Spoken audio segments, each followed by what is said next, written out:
She just wanted Iris, I gave her Iris. I gave her Jerry. That's what Sigmund Freud is. My cup. My cup you wet. Huh? Mine is wet. No. Hello.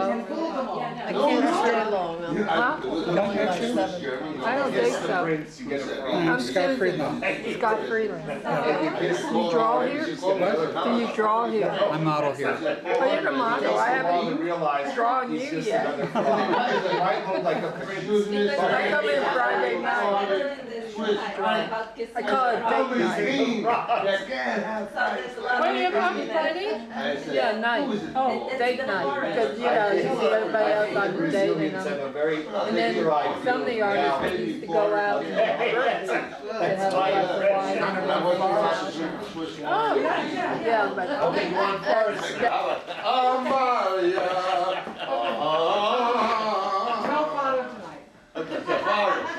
Okay, that's the blues. Right for now? Okay, so let me introduce.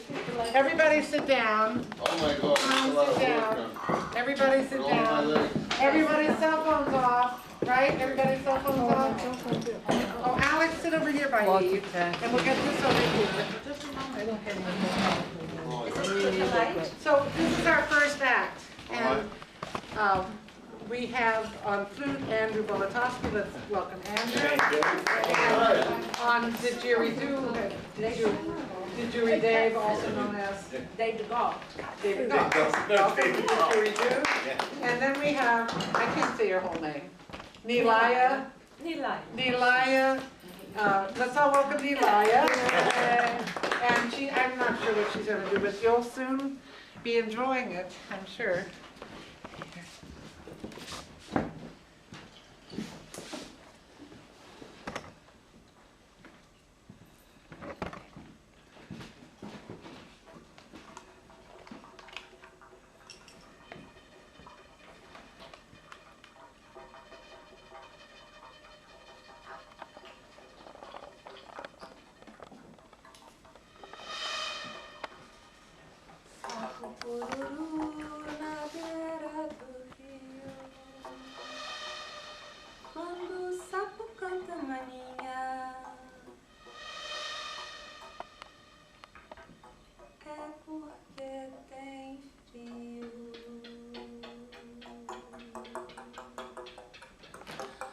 Once upon a time,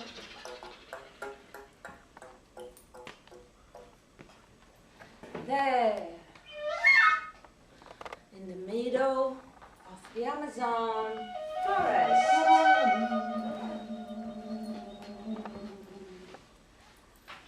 for a teeny instant, the glorious moon was touched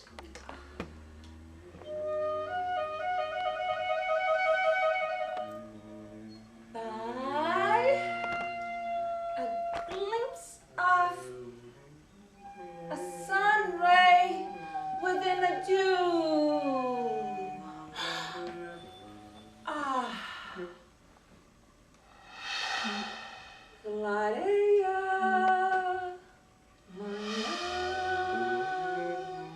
o sol vai esconder a clara estrela.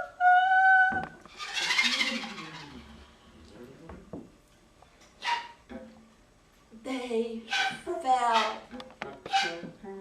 completely in love.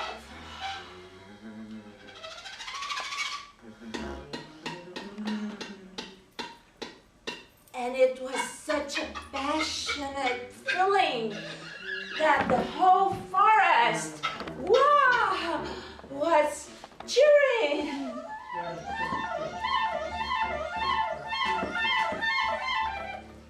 And the news spread out fast everywhere.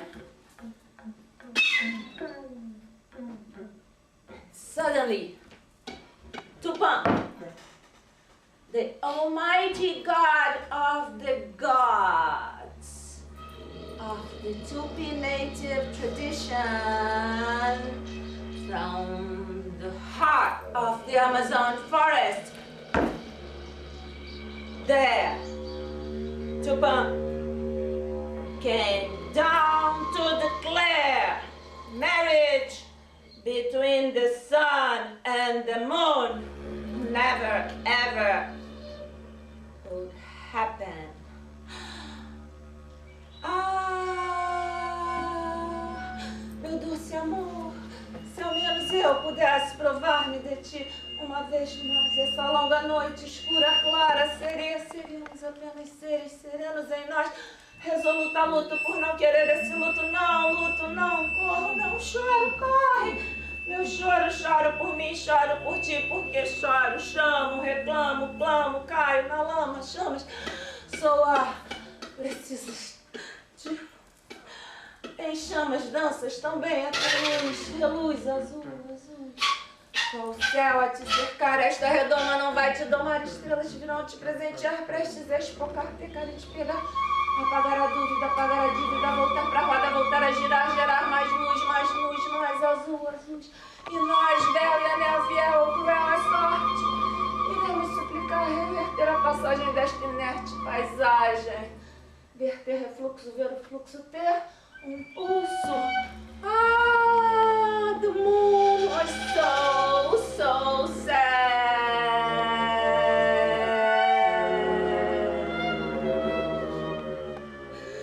And she began to cry.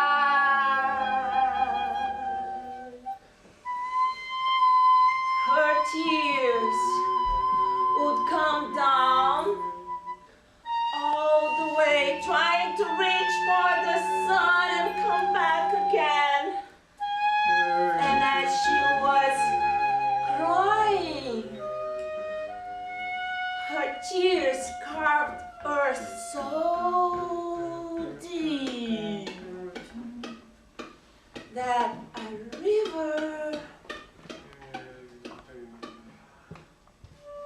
appeared.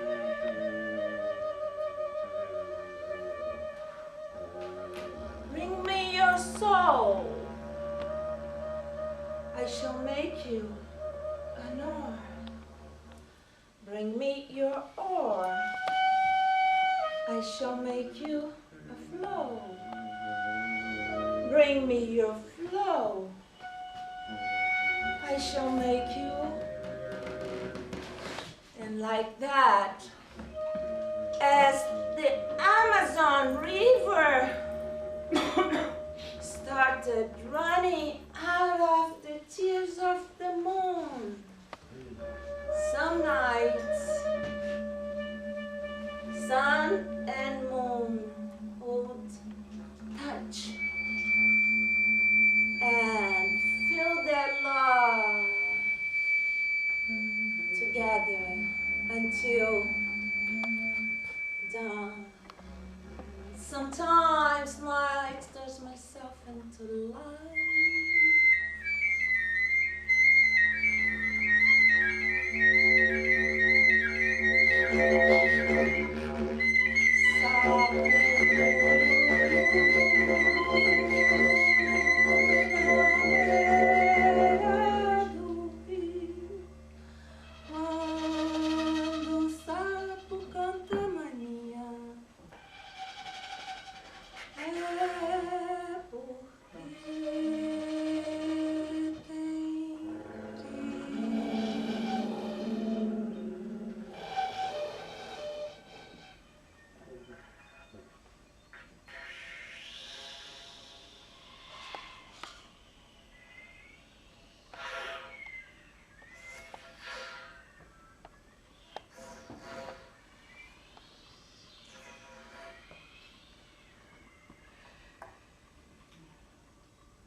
Now, may I invite Minerva? Yes. Come on up. Come on up. Wait a minute, let me get my stick over here. But, I thought we were going to put the Come little... on, help her Come out. on, Come on. let's put this You here. got a friend. I'm going to turn sideways if you don't mind. So now I only started my memoir before I had my stroke, and I had written 2 parts and put them on my website from a quartet called My Virgin Heart in St. Louis.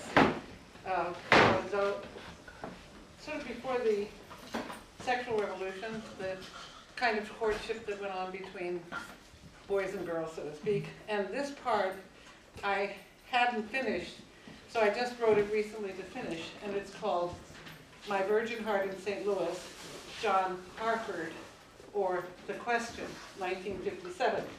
And after I read it, I'm going to read an afterword. But this is the story of that time in St. Louis in 1957.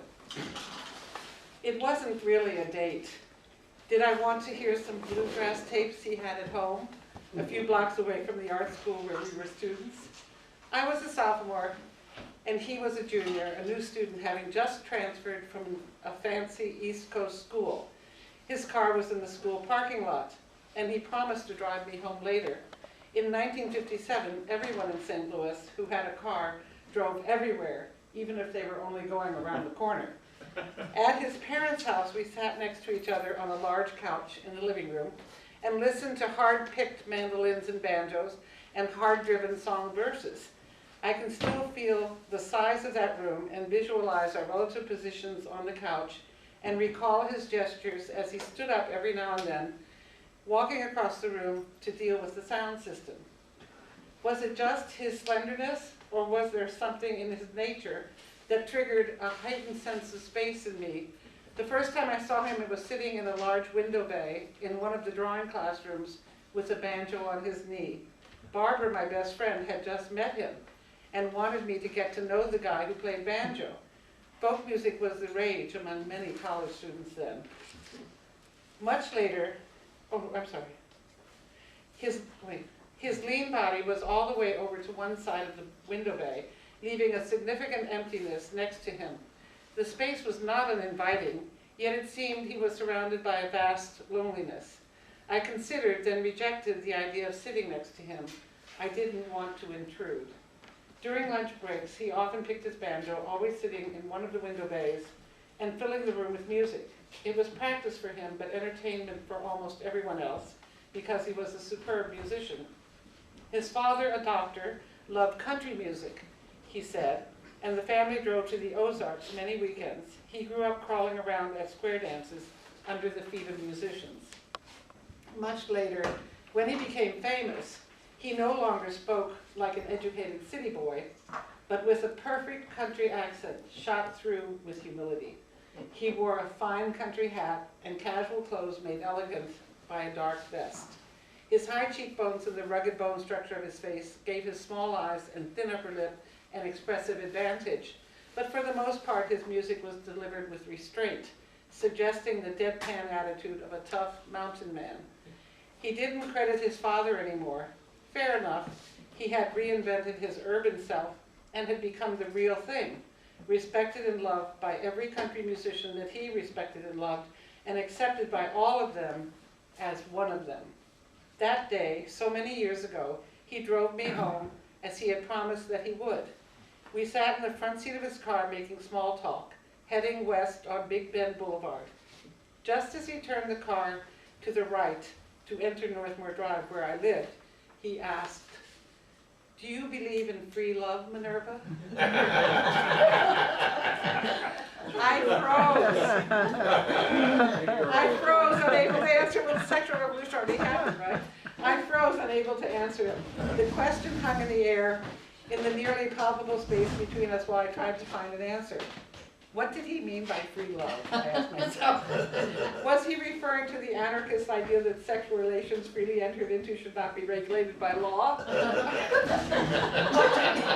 Or to the idea that it's okay to have indiscriminate and irresponsible sexual relations with anyone at all, no matter what?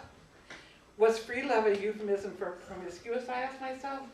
Or, I wondered, was he asking me if I would have sex with him?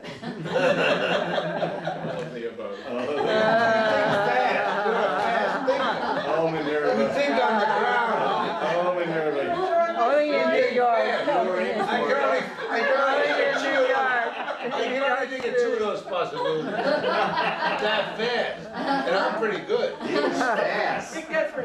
Having grown up in an all-female household, I feared males.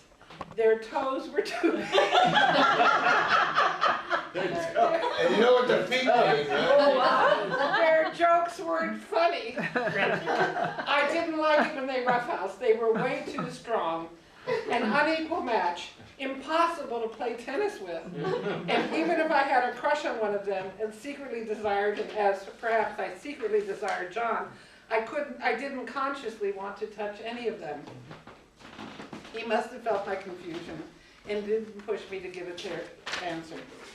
What I didn't know at the time, but found out many, many years later, was that John Hartford and David Durham, also an art student, had talked at lunch earlier that very day about which girls on campus might be sexually available. And you were on the My list. name had come up. By the rules of fair play, both men. I'm writing it down now.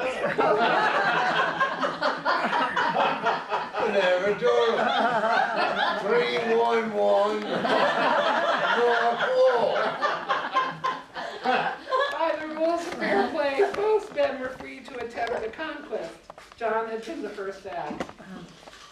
John having been discouraged, David pursued me with enough persistence that one day, as we walked slowly hand in hand, lost in conversation along the road that led to the back entrance of the school, we didn't notice that there was a car behind us that had slowed down and that the woman behind the wheel was waiting patiently for us to move at our own pace. I remember John coming up to me in the hall at school. He established a distance between our bodies that was friendly but formal. He clearly had something on his mind. He said, Minerva, my mother saw you and David the other day walking hand in hand by the back entrance. You had no idea that she was in a car behind you. She said to me, those two must be in love.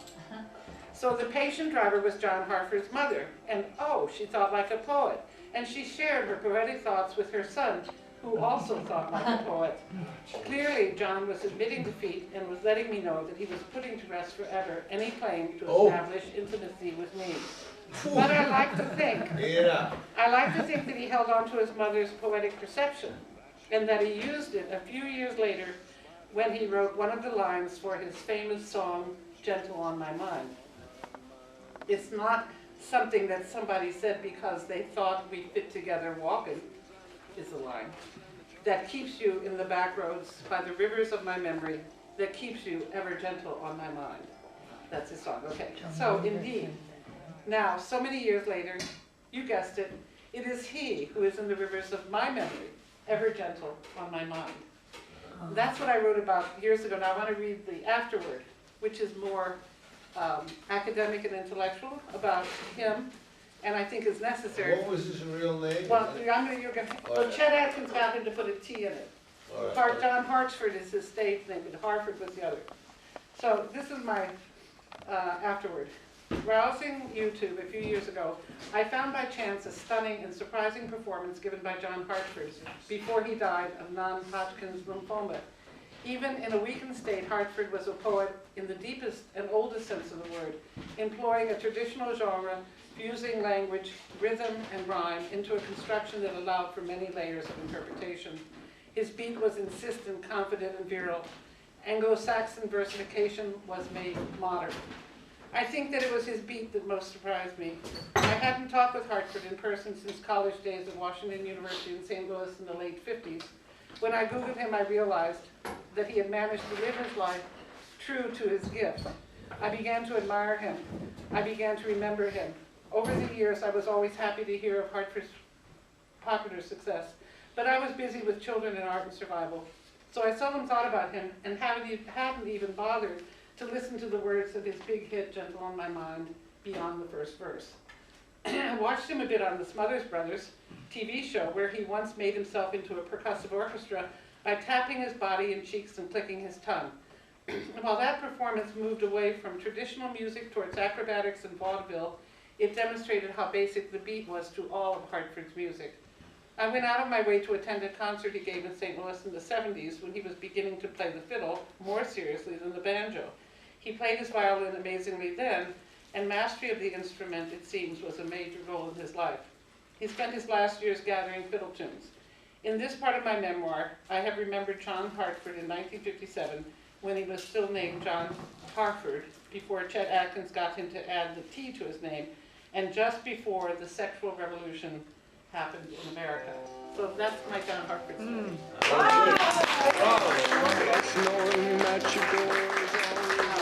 I knew you were gonna get to it. But you gotta want to keep them waiting, right?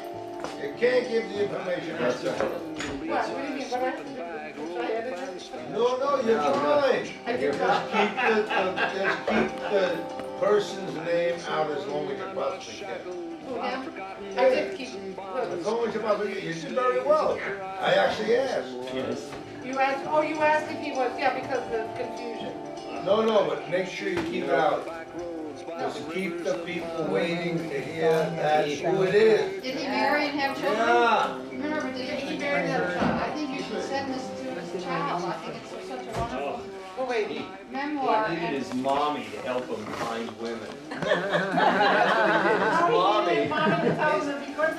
Mommy had to tell him who was good. Yeah. Dangerous That's unbelievable. stuff. That's unbelievable. You get to a certain age, you do it on your own, you No, know? he didn't know that she had.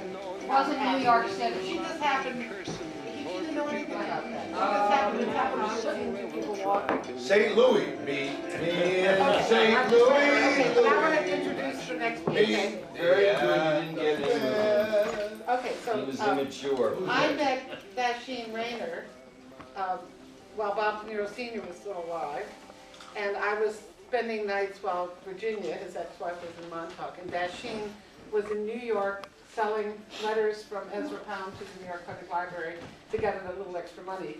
And she was going to stay over in Virginia, so she came up and had dinner and I met her. Anyway, we became very friendly. She was a writer and she really was fond of me and I was fond of her, but she wanted me to write letters and things like that. And I was just an artist at the time, so she gave me a book, and I have another copy that actually was the copy that she had given her first cousin Seymour Quast. And then I lost the first copy, but I had the second, and I started reading it the other day. It was published in 1960 from a quote. The title is St. Teresa of Avila. I'm glad the bell's ringing before everyone reads, because I would have interrupted the reading. Gives you a little time. So anyway, Yes. St. Teresa's quote is, "Life is a night spent in an uncomfortable inn." So The Uncomfortable Inn is the name of her novel from 1960. And I was reading it the other day and I thought, this is really great. It's a little wordy. Relevant. So I said, Elizabeth, will you read Dachine's novel, the chapter about the Irishman, Tom Conway, who's a Catholic. What I loved about it is their description. You'll see. The Irish Catholic guy with her original name was Silvia Newman, and she changed it to the more exotic Dachine Rainer, Jewish girl from the Bronx. So with this Love Irish Jewish girls from the Catholic guy, and so Elizabeth Let me Hellman. tell you a couple of stories, no, go ahead. The what? This is New York, this is in the village. She's left her anarchist boyfriend and come to the village and met the Irishman. And so Elizabeth's going to read about Tom Conway. And what's the name of the heroine? Elizabeth, the name of the heroine? Eleanor, or Ellen. Ellen. So Ellie. may I introduce poet Elizabeth Hellman reading Dachine Rainer's 1960, a chapter from 1960. We have a little more light, not a lot. Yeah, we can just turn on the house lights. Well, not all of them. Okay. And you can face the other way. You don't have to face the light, you can face the other way. These are special grapes? Oh, by the way, just before Elizabeth starts, Grape leaves. everybody have some, get your wine right away before Want a Elizabeth starts. wine? Anybody we need to? You want to grab me a wine before she Come back, starts? come back. Come back to her. Come back to Well, her. I I'm sorry. Wait a second, no, I was I gonna like them so much. I did a great deal of editing. They're awesome, right? They are.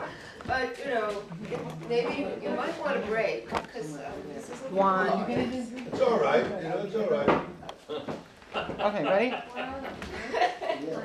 Is it gonna go to 11:30? No, okay, well then we don't have to. You have a limit? No, no limit. No. No, I have some cognac, so I'm fine. I'm okay. Oh my I God, have what to is sing a that? lullaby in the middle of this. Makers, Stage play. whiskey, sherry. Is that, what is it, whiskey? It's cognac. Cognac. Oh my God, you have cognac. I want to sit past it down. This is more practical. Huh? How much tape do you have? Oh, I got about a few for. You got 4 hours? Oh, Okay, this we're is only good. gonna be Okay. 20 minutes. Okay. Max. So, let me just preface this by saying that she has a baby, a little less than 18-month-old daughter named Angela. And as Minerva said, she's kind of separated from the father of her baby. She doesn't know how she feels about that. And she's met this man, Tom. She says, I'd actually met Thomas Conway a good many years ago. He was tall, well over 6 feet, more than a foot taller than I, and haphazardly joined. Louder. Haphazardly joined. There you go. Handsome, Uh-huh. dissolute, Oh, yeah. cynical, and impoverished. He became an almost daily visitor.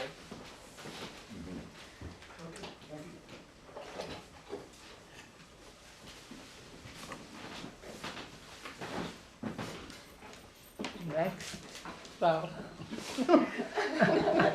Breathe in, My own everybody, edits. breathe in. Oh, my goodness. So, Tom arrived early one evening, and we began spending many days and nights together. Eventually, I wondered whether I could tell him, and then decided not to, that I knew from the poetry I was writing that I had fallen in love with him. Louder. That I had fallen in love with him. Hold on, can't just read the record. Yeah. okay, yeah, Let her do let, her thing. let her do I her don't thing. wanna shut you down, but Laura, Yeah. You want to You read should it? be in charge of the volume. breathe in, let's, one Go more ahead. time. Well, we have a lovely presentation tonight by our astute actor and comedian and extraordinary friend of Minerva Studio. Elizabeth. I'll show Thank it you there. so much. Okay, so, one evening, Yeah. late, our high resolve wavered, our inarticulate resolve to continue as though we wanted things just this way, affectionate, cool. Our discipline collapsed utterly. We were coming back to the house very late from Black Horse Tavern. We were reckless with cheap wine, talk of a despondent gaiety, and our inadmissible crescendo of feeling.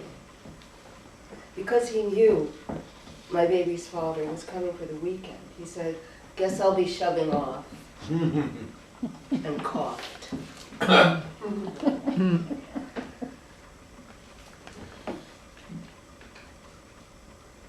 Why? Suddenly, each struck by a separate meteor. It might have been his God as well as mine that crushed us together, encircling us with his giant arm, his black head bending down to me, and I on my toes, our eyes closing against the blinding mistletoe of the ceiling light, and our lips sealed together against the intrusion of time. Not stone, not salt, nor flame, but a long, undulating wave. The kiss. His lips barely touching mine, but not forsaking them either, was light years long. Our hands, his so thin I could feel the bones and their connecting tendons, remained clasped together as our need for breath interrupted the kiss and our overwhelming desire usurped our need to breathe. He said, "Listen, baby, there's nothing in it.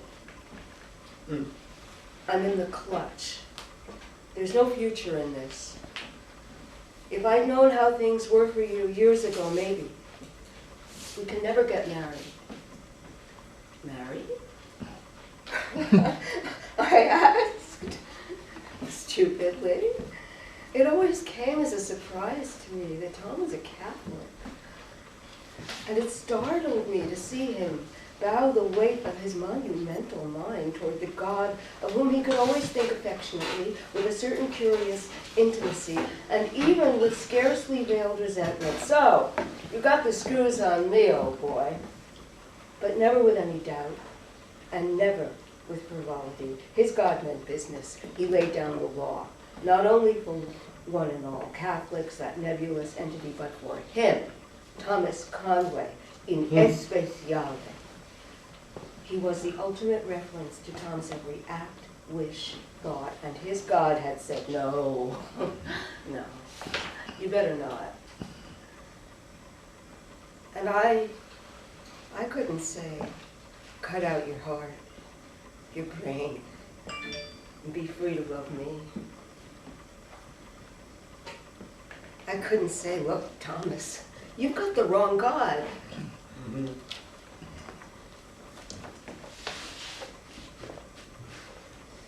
So we continued to spend part of each day and night together, maintaining ourselves by virtue of the most extraordinary self-control, as if ours were a married relationship that had years ago, for one curious reason or another, gone beyond the requirements of sexual fulfillment.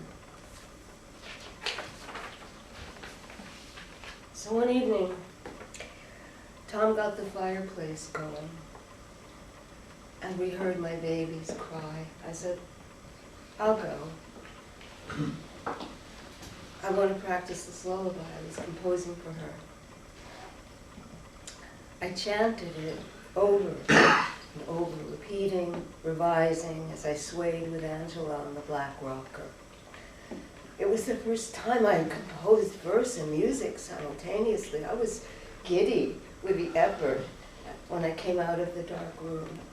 A fire was blazing in the living room.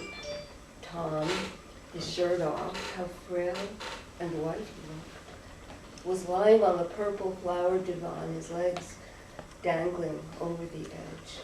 His eyes were shut, his black lashes indolently curled away from the faint marble slope of his cheeks. I sprawled in a chair and watched him a long while. His black hair was long and uncut. It would feel silky. His brow was wide, his nose prominent, his lips not full enough. To someone not in love with him, Tom might be considered homely. Beauty in the eyes of the beholder. Thomas Conway lay on the huge purple flowers of the divan, radiant with beauty, emanating from my eyes. I couldn't tell. He looked up, he said, how'd it go? I mean, the lullaby. Pretty good, I think. Let's hear. He sat up languidly, but smiling attention. Well, it has to be sung. So, well, it has to be sung, he echoed me. So sing it. Well, all right. Okay. Night music for Angela, I announced. Embarrassed. Upon the black horse of midnight I ride, and I ride. Darkness before me I ride, and I ride. Dark sky above me, the earth far below.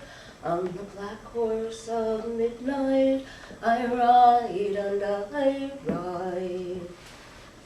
On the black horse of midnight, the darkness before me, drifting asleep, the round arms around me, the deep feathers drifting on the rocker we ride, the darkness behind me and black on my side. On the black horse of midnight I ride, and I ride. Dark song unraveling the blackness like wool, and the thick black mane moving the air at his will. The light hard upon mine, the rocker we ride. Dark sky above me, the earth far below. Upon the black horse of midnight, I ride and I ride. Whoa. Thomas said, great. Couldn't do better. Do you like it? Most people are not polite about poetry. Sure, I like it. I couldn't do better. Have you written poetry? Never. And it's the dismay of my life. Seems I didn't have the right sort of adolescence. What did you do? I was a hood. He made it sound tough. What's that? Oh no. He laughed at my ignorance without meaning laughter. You are innocent. A hood's a hoodlum. What did you do? I stuck up whorehouses. Oh, no. It sounded unreal. Why whorehouses? Because they couldn't call the cops. Pretty low, huh? Like I say, I didn't have the right kind of adolescence. My childhood wasn't so hot. And you come right down to it. Everyone likes to talk about their childhood. So Tom had held off all this time, and now I listen. My mother died when I was 18 months old. I never got over it. I don't suppose anything's happened since then. Nothing. That isn't connected with her going away and leaving me. I wondered how he could sound that bitter with that ring of immediacy. He wasn't echoing a psychological text. But weren't you too young for it to mean anything to you? Maybe. If there'd been any substitute, I might have got over it, but there wasn't. I was moved around from relative to relative. And then I got sent up to an orphanage and left there as soon as I could. He sighed. I finally got it figured out, why I had so many women, and why as soon as I got one, I left her. I was getting my revenge against that first woman who left me. His bitterness frightened me. Have you had many women? I asked. Very many. But I'm never going to leave you. My heart swelled. And because we're never going to be together. My heart burst, splintered. You know, he began after a silence. Come here. He interrupted himself. He swung his legs onto the floor, making room for me on the divan. Come here, sit here. I sat down beside him on the divan and looked at the fire. You know, he was looking at me earnestly, disturbingly. I think you're the only person I never would have left. I guess that's why I'm never going to have you. One doesn't leave love. One renounces it. You're my renunciation.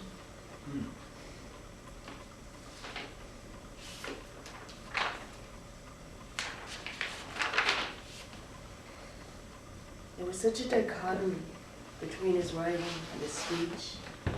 He'd winnowed all the dialect of his tough Boston childhood from his writing. It made it sound just a little self-conscious, literary, And I thought of one of his aphorisms. It is easy to sleep on another man's wound. Was it possible to love a man for his prose style? He said, on the outside, a guy can be pretty smoothed over and rotten inside. It's only in the clutch you can tell. Be hungry and ask him for some money. Be lonely and ask him for some kindness. Ask him for a job. Ask him to forget he's in the rat race. Just ask him to be human. And you'll spot him. Because then he's in the clutch. He has to decide quick. Is he human? Is he a phony? Is he going to steal your article, your job, your woman? Is he going to kill you? In the can, I could spot a phony a mile long. They're scarce there because they don't survive. On the outside, though, when you're in the clutch, they'll let you die. Almost every last one of them.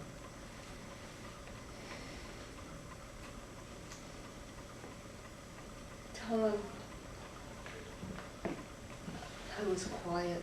I knew that nothing certainly could make one so bitter, tough, futile, but the most heartbreaking suffering, the most unrequited gentleness, the most ordinary needs that rising in the human condition had gone unanswered and uncared for.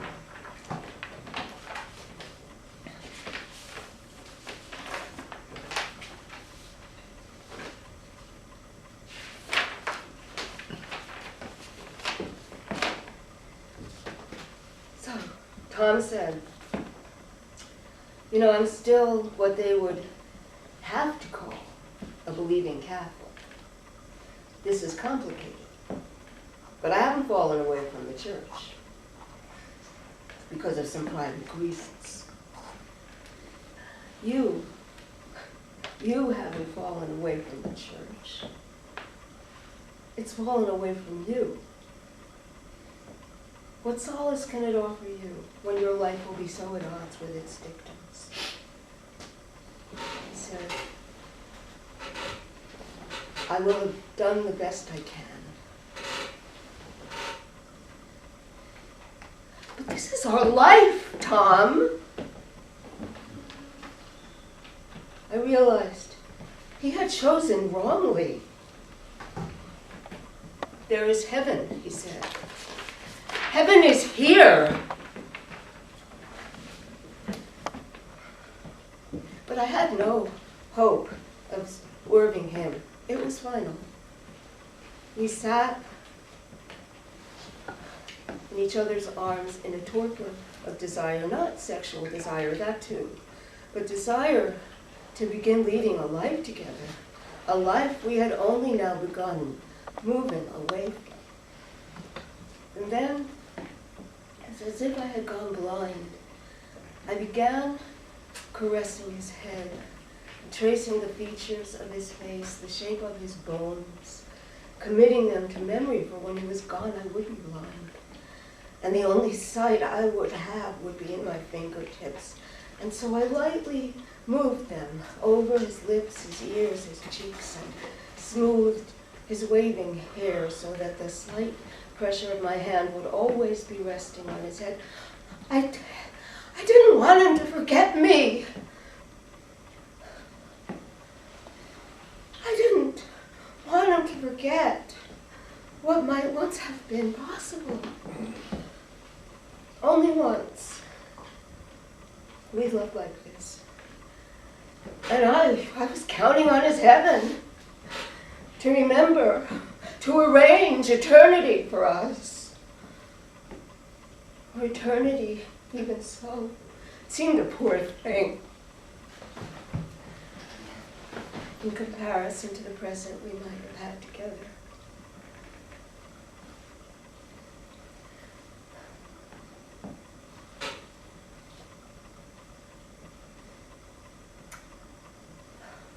The parlor was chill, and we saw the heavy rain beating down outside on the broken, irregular pavement. Whenever I think of my non-love affair with you, I'll think it happened in England, not on Bank Street. I said, you can't go home in this downpour.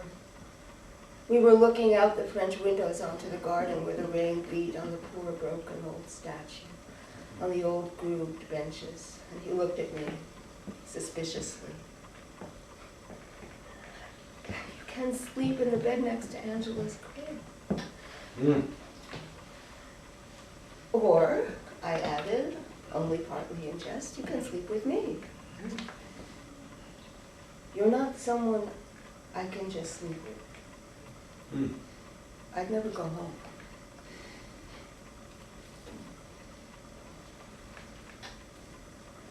I said, until your job turns up, do you want to live with me till you leave?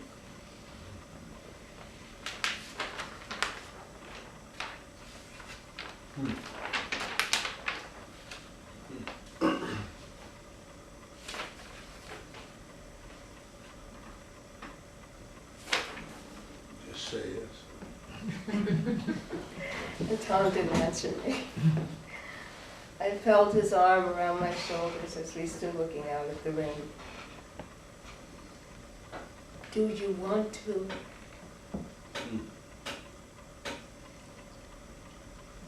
He said, we can't. We can't. We can't. I'm in the clutch, Ellie. There's nothing I want more. So there's a lot more. Wow. Wow, great book.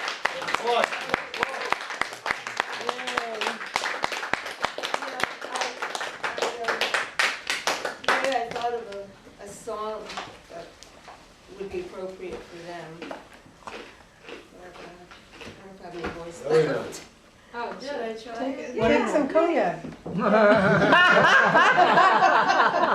said it, bro. You said it, you were so clever. Well, it's very helpful. I can always take a drink occasionally. Well, I thought of it because What's the song? it's called Rainy Night House. It's a Joni Mitchell. What's it called? Joni Mitchell song, Rainy Night House. I thought of it because of the rain at the end of this. Uh-huh. Okay, let's hear it.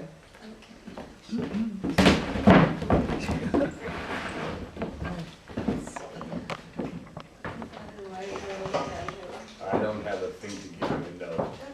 Okay. Just take one that thing here. That's it. It'll all work out, don't worry. You did fine with the other song. It was great with the other song. Thank you. Yeah. It was a rainy night. We took a taxi to your mother's home. She went to Florida and left you with your father's gun alone up on her small white bed. I fell into dreams out of all the night and watched me to see who in the world I might be. I am from the Sundays, go I sing soprano in the upstairs choir. You are a holy man on the FM radio. I sat up all the night and watched thee to see who in the world you might be. You called me beautiful, you called your mother, she was very tanned, so you packed your tent and you went to live out in the Arizonas, and you were a refugee from a wealthy family. You gave up all the golden factories to see who in the world you might be.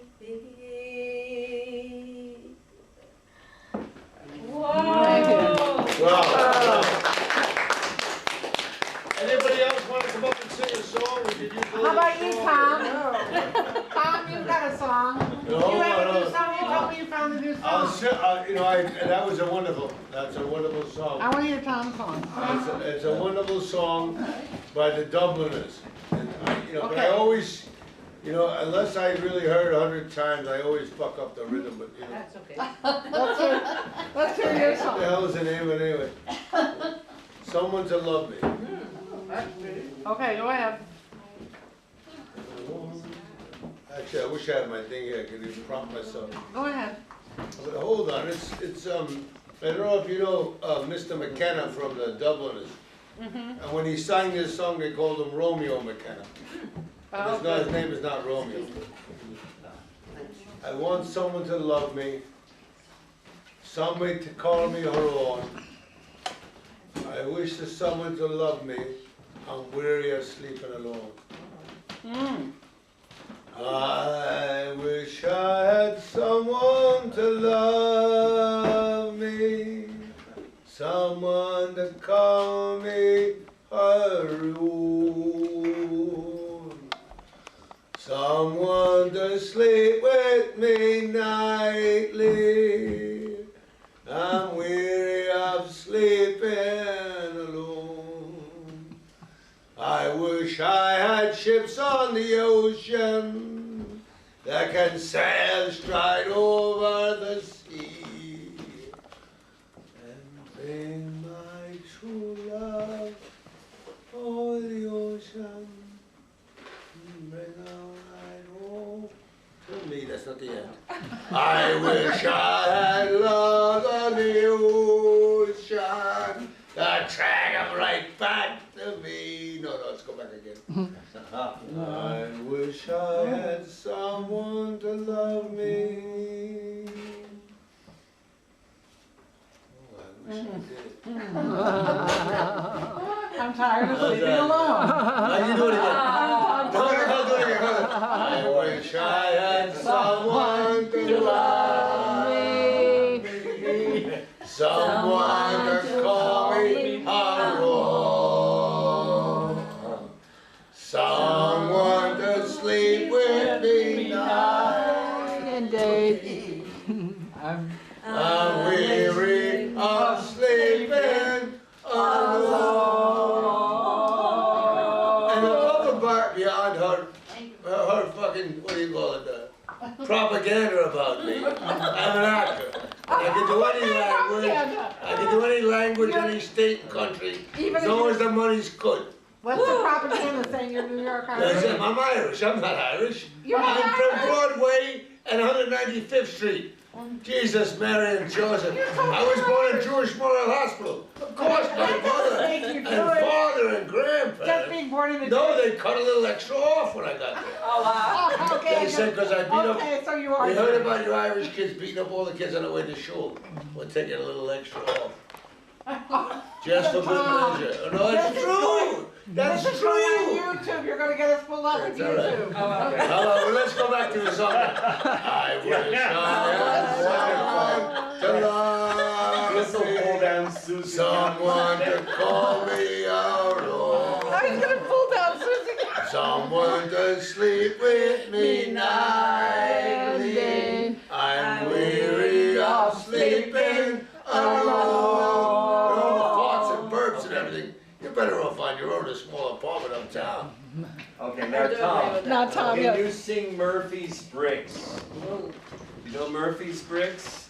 Well, no, but I did, my first Maybe- partner, I I was understand. 17, was I an Irish don't know it. I Republican know the partner. song, but it would be what? Okay, next time when you come back, you're gonna sing Murphy's Bricks. Okay?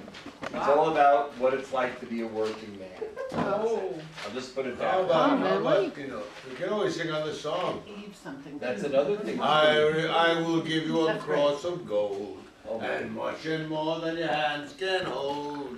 If you marry, if you marry me. Which one are you all? I will give you the keys to my chest, and much and more than I possess. If you'll marry, obrigado. If you'll marry, if you'll marry me, I will bake you a big pork pie and hide you till the cops go by.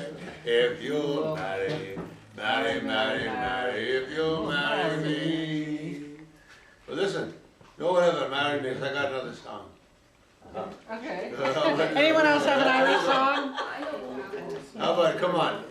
What's the one? How about Not Tour Lord, there's another in one. Dublin's Fair City? No, forget No, about that. no. That's like singing Danny Boy. Oh, please. We gotta Oh, get it no. going on. Hold We on. did it we one gotta get- day. The best Danny boy I knew an old saint. He lived out his days in austerity. His manners were curious and quaint. He lived out his days in audacity. He said tra-la-la-la-la-yay and tra-la-la-la-la-yally. Said tra-la-la-la-la-yay, said tra-la-la-la-la-yally. He was fond of casting his hook out above the young fishes. He was fond of casting his hook out among the young fishes, singing tra-la-la-la-la-yay, singing tra-la-la-la-la-yally, I tra-la-la-la-la-yay, sing tra-la-la-la-la-yally. There was a maid who looked at his hook, and she could get, oh no, my God. He actually threw into a lake, you don't want to hear it. No, He it's drowned nasty. at the end. Okay, we'll move on to the next song. Okay. I think this He is drowned in wonderful. the lake. I think it's wonderful. We have all these. And Brenda Beacon said, and I wish a copper had caught him. He threw her right into the lake. Okay, now And she we want sank Andy right to down. say No, it's just, it's wonderful. He's singing and all you guys are eating salad. It's wonderful. The visual is great. And I think it's, Gave him $1,000 and Be sure to get us I think it's salad. time for the young lady to get back to Brazil. And then the father died, so we were in. Good, really good salad. Right. Watercress. Okay. That was wonderful. Did you rehearse a little bit before? Survived very well. You didn't, you just did it automatically, all those little As soon as I found out this dude was gonna be in it, I said, now I feel safe. Oh yeah, you were great, both of you. Because I was quite concerned, but when I found out he was gonna be there with his thing, I didn't know which one of you was making a sound. Because both of you could put the, both of us were doing what do you call it, the wind sound. Yes, you go back a way. Yeah, I went back and forth, but I couldn't tell. It was wonderful. Because it was totally tubular. It was like Fluxus in the 70s, right? But it was very, it was, yeah, that's right, that's what we were doing. We're both veterans of the same organization. Oh, which one? And we both got through it a lot. Which one? The American Festival of Microtonal Music. Oh, Microtonal, yeah. Yes. Yeah, well, we both did it. It's Johnny, what's his name? Johnny Schweingrund. Were you in that New World Symphony? I don't know. Creation of the World. Did Jury Dave in Creation of the World? That symphony. For 30 something. And the block, what was his name, block? Report about, Dan Block, whatever. Oh, I don't know who that is. I guess we Did did Microtonal. So everyone enjoy yourself, my get some voice more wine, wasn't Oh, heard. yeah. get some more stuff. I had this very nice idea that no one seemed to want to put down. Participation. Matter of fact, I'm not going to Spain. Music is played, and all of a sudden